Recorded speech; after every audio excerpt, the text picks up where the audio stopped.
जन्मदिन है, क्या संकल्प लिया है, किस तरीके का मना रहे हैं जन्मदिन, और ऐसा देखा जा रहा है कि वस्त्र खुला भी किया जा रहा है आपका। देखिए, एक तो बात ये पक्की है कि उम्र बढ़ती जाती है, पर जो भी उम्र मिली है उसमें देश के लिए, समाज के लिए और गरीब व्यक्ति के लिए जो भी कुछ कर सकता हूँ वो करने की प्रेरणा अक्सर मुझे मिलती रहती है उन लोगों से, और लोगों का प्रेम और विश्वास यही सबसे बड़ी ताकत है।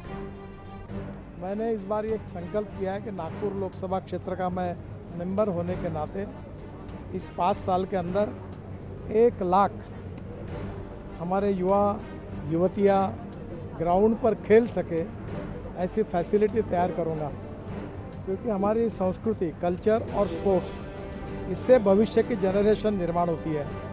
तो ये एक संकल्प है। दूसरा, मैं देश के लिए, जिसमें गांव, गरीब, मजदूर और किसान, जो ग्रामीण भारत है उसके लिए मैं काम करता हूँ। जल संवर्धन में, ऑर्गेनिक फार्मिंग में, एग्रो विजन में, उस काम में और ताकत लगाकर हमारे किसान आत्महत्या न करें और गांव समृद्ध संपन्न बने, इसके लिए और तेज़ी से प्रयास करने का संकल्प किया है। जब तक मेरी ताकत रहेगी मैं गांव, गरीब, मजदूर और किसान के विकास के लिए काम करने की कोशिश करूँगा।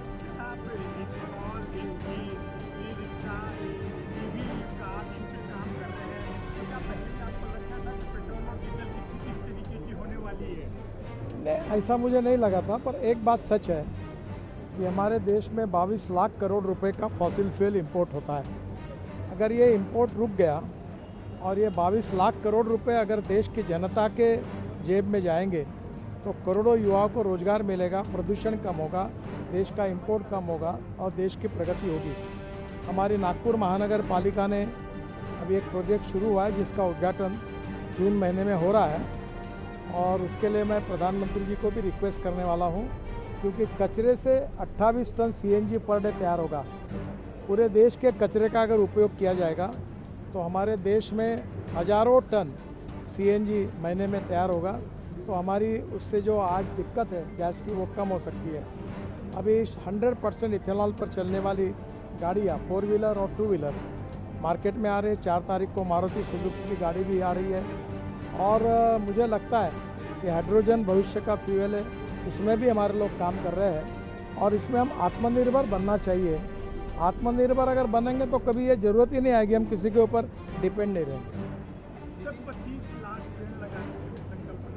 एक नागपुर शहर और ज़िले में मैं अभी एक कोड ऑफ कंडक्ट के कारण थोड़ी अड़चन आई थी, पर यहाँ के सभी educational institution, school, social organisation, राजनीतिक पार्टी, कारपोरेटर्स, सबके साथ मिलकर, सामाजिक संगठन के साथ मिलकर हम नागपुर शहर और ज़िले में लेकर करीब 25 लाख पेड़ लगाने का हमने निर्णय किया है, और इसमें फॉरेस्ट ने उसके लिए जो प्लांट लगते हैं वो भी तैयार किया, और आज यहाँ भी प्लांट डिस्ट्रीब्यूट करने का काम शुरू है। तो बड़े प्रमाण पर पर्यावरण की रक्षा और प्रदूषण मुक्त देश, ये हमारे लिए बहुत ज़रूरी है। हमारे स्वास्थ्य की जो भी हम लोग डॉक्टर के बिल भरते हैं उसका कारण एयर पोल्यूशन है। तो धीरे धीरे इन सब बातों को समाज का सहयोग होना, जल संवर्धन में बहुत बड़ी मूवमेंट बनी है।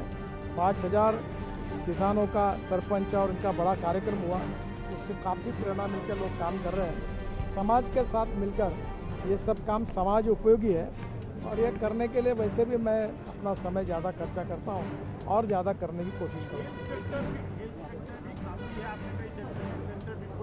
क्या लग रहा है कि हेल्थ सेक्टर पे विशेष ध्यान देना जरूरी है? बिल्कुल ज़रूरी है। अभी 1200 रुपये में MRI मिलता है, 600 रुपये में CT स्कैन होता है, 200 रुपये में सब पैथोलॉजी की टेस्ट होती है, 100 रुपये में एक्सरे मिलता है, और 500 रुपये में डायलिसिस होता है। तो ऐसे पहले नागपुर में है, और नागपुर में एक सेंटर, एक अमरावती में, एक वाशिम में और एक भंडारा में, इसका भी प्रोसेस में है, और गरीब लोगों को विशेष रूप से मिले।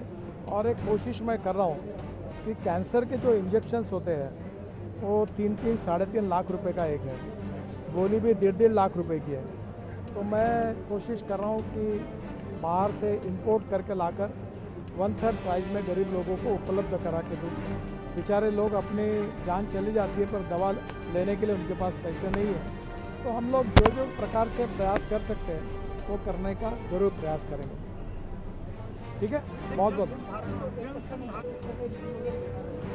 अभी सबसे अच्छी बात यह है कि पानी परिषद के बाद वरुण मोर्शी में काम शुरू हुआ है और मैंने दो प्रोक्लेन मशीन, एक वहाँ पहुँच गया है, अभी वो लोग गए यहाँ से और वहाँ काम शुरू हुआ है।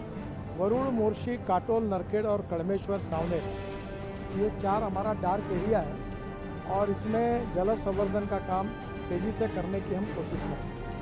क्या प्रधानमंत्री और गृह मंत्री ने की शुभकामनाएं पहुंची आप तक? मुझे प्रधानमंत्री जी की पहुंची, राष्ट्रपति की पहुंची, गृह मंत्री जी की पहुंची, रामदेव बाबा की पहुंची, काफ़ी सब लोगों ने आशीर्वाद दिए और मुझे विश्वास है कि काफ़ी फिल्म अभिनेता उनका भी आया और मैं अभी फ़ोन नहीं ले पा रहा हूँ, पर सबकी शुभकामनाएं मिली है, उनके प्रति मैं बहुत बहुत आभार व्यक्त करता हूँ। कड़ी धूप में भी यहाँ पर लोग आपके आए हुए हैं, क्या मेरे कहना चाहिए? इसीलिए मैं जल्दी उठ के आया हूँ।